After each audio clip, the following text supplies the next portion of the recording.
Selamlar arkadaşlar. Hepiniz hoş geldiniz. İyi bayramlar arkadaşlar.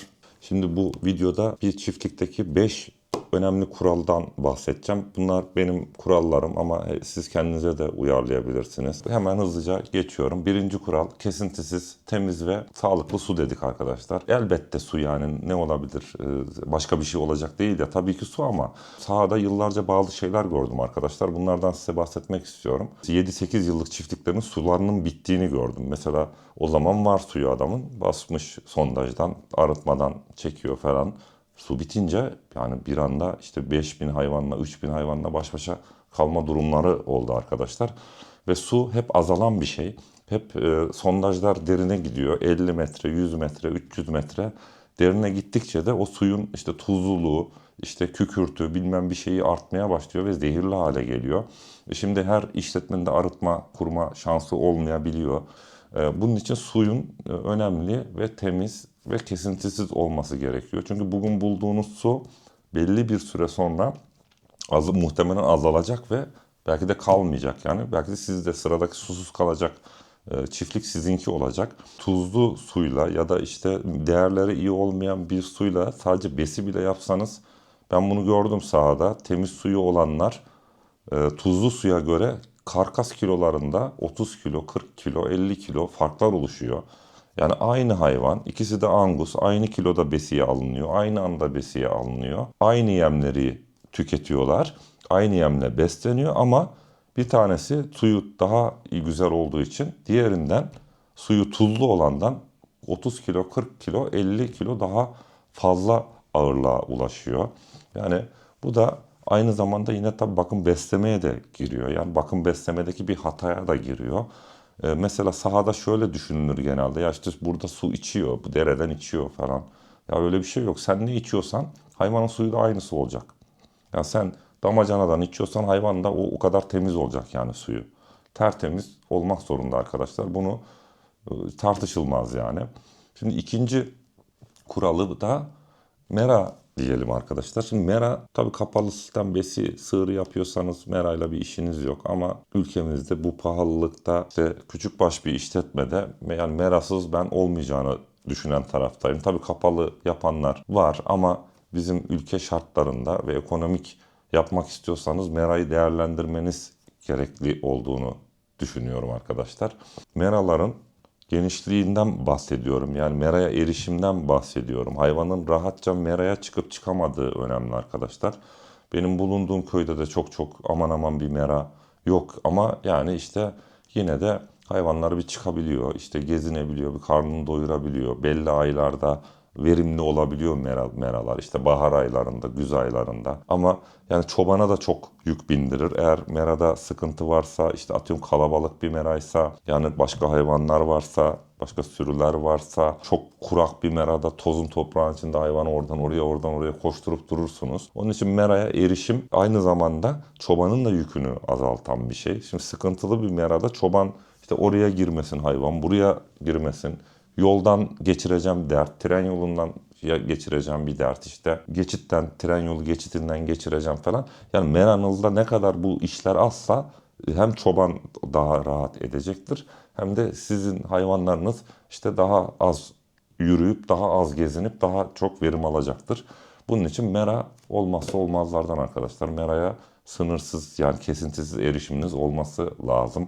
Ve de komşularınız kötü olursunuz. Yani adamın tarlasına girer sürekli. Sonunda der kardeşim bak senin hayvanların girmiş bizim tarlayı mahvetmiş gibi bunlarla da karşılaşmamanız açısından anlatıyor. Mera dedik. Rahatça çobanınız rahat etmesi için, sizin kafanızın rahat olması için hayvan meraya rahatça gidip gelebilmeli. Şimdi üçüncüsü tabii burada çoban diyeceğim arkadaşlar. Neden çoban? Şimdi tabii koyun işletmesi bazında anlatıyorum bunları. Ben gözlemlediğim kadarıyla. Şimdi çoban bu işin en önemli ayaklarından biri. Zaten çalıştırdığınız çoban şu an Türkiye'de birçok yerde yabancı uyruklu, Afgan uyruklu arkadaşlar çalışıyor bu sektörde. Ve çoğu yani dil de bilenler var ama dil de bilmeyenler, Türkçe bilmeyenler de var işlerinde. Çalıştırdığınız çobanın ne tür bir akıl sağlığı var bilmeniz pek mümkün olmuyor. İşte adam yarın bırakıp gidecek mi bilmiyorsunuz. Anlatıyorsunuz ama Anlamıyor mesela adam. Böyle durumlarla karşılaşabiliyorsunuz. Sonuçta bu arkadaşlara bütün hayvanları emanet ediyorsunuz. Yani bir hata yapsa işte buğday tarlasına başak zamanı atıyorum girse falan hayvanların denelemesine sebep olursunuz. İşte başka bir hata yapar işte yolda arabalar ezer. Kendine bir şey olur. Yani bu yüzden çoban çok sıkıntılı bir süreç arkadaşlar. Bu kolay değil. Sürekli hastalıklarıyla uğraşıyorsunuz. Doktora siz götürüyorsunuz. Bunların işte büyükelçiliklerine, Afgan büyükelçiliğine siz götürüyorsunuz. İşte sigorta, SGK, kimlik sigortalarıyla siz uğraşıyorsunuz arkadaşlar. İşte hastalandığı zaman siz götürüyorsunuz. Yolda bunları götürdüğünüz zaman kimliği mimliği yoksa yanında çalıştırdığınız adamın. Yani biri durdursa size ceza kesebiliyor. Yargılanabilirsiniz. Göçmen kaçakçılığından yargılanma durumunuz olabilir. Keza arkadaşlar çobanın başına bir iş gelmesi durumunda hapis yatan işletme sahipleri gördüm arkadaşlar. İşte sobadan zehirlenenler gördüm arkadaşlar. İş kazası geçirip sıyırıcılara dolananlar gördüm. Yem karma makinesine düşenler gördüm arkadaşlar. Yani burada çobandan kasıtım da başınıza neler gelebileceğini de iyi hesaplayın. Çobanlarınızı çalıştırıyorsanız sigortalı olsun, kimlikleri mutlaka olsun, dil keza biliyor olsunlar. En azından yani iki tanesi biri dil biliyor olsun. Ve mümkünse de iyice psikolojilerini falan yani emin olup o şekilde işe alın. Şeyse başınıza yani iş açabilirsiniz. Burada çobandan ne kadar önemli olduğunu anlattığımı düşünüyorum. Sıradaki kuralımız da teknolojik destek, kamera diyebilirsiniz buna. Şimdi arkadaşlar genelde mesela motor almadan önce derler ki işte kaskınızı alın, montunuzu alın, işte koruma ekipmanlarınızı alın, ondan sonra motor alın. Ama genelde yapılan şudur. Ben de öyle yaptım. Önce motoru alırsın, sonra ekipmanını bilmem neyini alırsın. Arkadaşlar bu işte dediğim gibi çalıştırdığınız yabancı uyruklu çobanlarınız var ve kameranız olmak zorunda. Yani kameranın birçok şeye faydası var. Kamera her şeyden önce caydırıcı, cesaret kırıcı. Kamerayı biri gördüğü zaman cesareti kırılır yani bir şey yapacaksa, bilmem ne yapacaksa. Kamera mutlaka olmak zorunda. Benim bu süreçte bile 3-4 kere kameralık işlerimiz oldu işte. Bir yabancı hayvan girip güneş panellerini boynuzuyla delen bir inek olayı oldu ve güneş paneli sistemi gitti. Gelip değiştirdiler kırılan parçayı.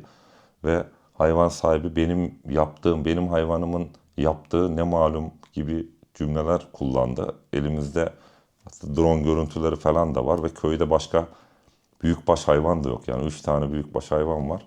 Üçü de senin hayvanların ve sen benim yaptığım ne malum diyorsun. Neyse kamera bir orada gerekti. Başka ondan sonra arkadaşlar çadırın içindeki koyunlar böyle yeme ulaşacağım diye birbirlerini kitlemişler böyle. Kitlemişler. Birbirlerine çözülemedikleri için de ölmüşler arkadaşlar. 3 tane koyun o şekilde öldü.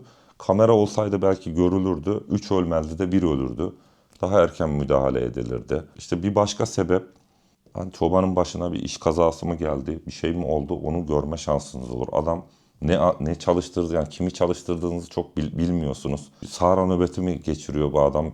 Bakarsınız adam orada bir iş kazası geçiriyorsa müdahale şansınız olur. O yüzden kamera gerçekten önemli arkadaşlar. Kamera kesinlikle sona bırakılacak bir olay değil. En başından hayvanlardan önce kameranızı koyun derim. Ben bunu bu şekilde tecrübe ettim. Beşinci kuralda tabii ki arkadaşlar bakım besleme. Bu arada bunların hepsi birbiriyle bakın ne kadar ilintili. Yani işte ne diyoruz? Beşinci kural dedim bakım besleme diyorum ama bakım besleme neyle ilgili? Merayla ilgili, suyla ilgili, çobanla ilgili. Öyle değil mi? Yani çoban diyorsun, çoban rahat edecek. Çobanın rahat etmesi için senin sisteminin rahat olması lazım. Adam rahat edecek ki sana hizmet edebilsin. Sen şimdi adamı rahat ettireceksin. Sıcak suyunu sağlayacaksın. Yemeğini sağlayacaksın. Barınağını sağlayacaksın. Sağlığını, sağlık sistemini kuracaksın. Bak hepsi birbiriyle ilgili. Yani sonuçta bunun herhangi bir tanesinde bir sıkıntı yaşarsan, bir hata yaparsan sadece suda bile hata yapsan o iş zehir olur. Her gün su taşımak zorunda kalır. Çobanın olmadık zaman hasta olur ya da işi bırakır gider. Yani canlı hayvan bu. Bekleme şey yapma şansın olmaz. O gün suyunu içecek, o gün yemini yiyecek. Yani bugün yem vermeyi bugün su içmeyi versin diye bir seçenek yok arkadaşlar. İşte mera, iyi bir merası yoksa bu adam nerede yayacak bu hayvanları yani. Hepsi de birbiriyle ilgili. İşte son maddemizde dedik işte bakım besleme, bakım besleme. Bakım beslemeyi genelde bizim insanlarımız kabul etmezler. Yani yetiştiriciler yani bakım besleme hataları yüzünden hayvanlar hasta olur. İnsanlar yüzünden, sahipleri yüzünden hasta olurlar. Öyle durup dururken bir hayvan kendi kendine ne hasta olur ne de intihar eder. Yani öldüyse bu hayvan senin hatan yüzünden öldü. Bakım besleme hatasını isterseniz en iyi şekilde yapın, en profesyonel olun. Mutlaka yaparsınız, mutlaka başınıza gelir. Yani bunu illa yemde bir hata yapmak, yemlemede bir hata yapmak olarak algılamayın. Ya bir çukur kazıyorsun, hayvan gidiyor, onun içine düşüyor ve ölüyor arkadaşlar. Yani bu kadar basit. Bilemezsin bunu yani. Bunu öngörmen pek mümkün olmuyor. Onun için sistemi iyi kurman gerekiyor ki bu tür işler az başına gelsin. Yani bu tür şeylerden dolayı çok büyük sıkıntılar yaşayabilirsiniz. Yani hapse bile girebilirsiniz onu söyleyeyim. Bunları gördüm çünkü ben bu tür şeyler oluyor hayatta. Benim başıma gelmez demeyin. Her duruma hazırlıklı olun. Yani ne şekilde yaptığınızın çok önemi yok. Ama bu kuralları uygularsanız, örneğin kameranız yoksa kameranızı koyun. Çobanınız iyidir. Meranız zayıftır. Bunu dengeler yani. İyi bir çoban zayıf bir meraya dengeleyebilir yani. Ama işte bir kameram yok diye olmaz benim orada falan demeyin yani. Mutlaka olabiliyor. Başınıza bu tür işler gelebiliyor. Yani şimdilik söyleyeceklerim bu kadar arkadaşlar. Umarım sizlere faydalı bir içerik olmuştur. Kendinize çok iyi bakın. Görüşmek üzere. Allah'a emanet olun.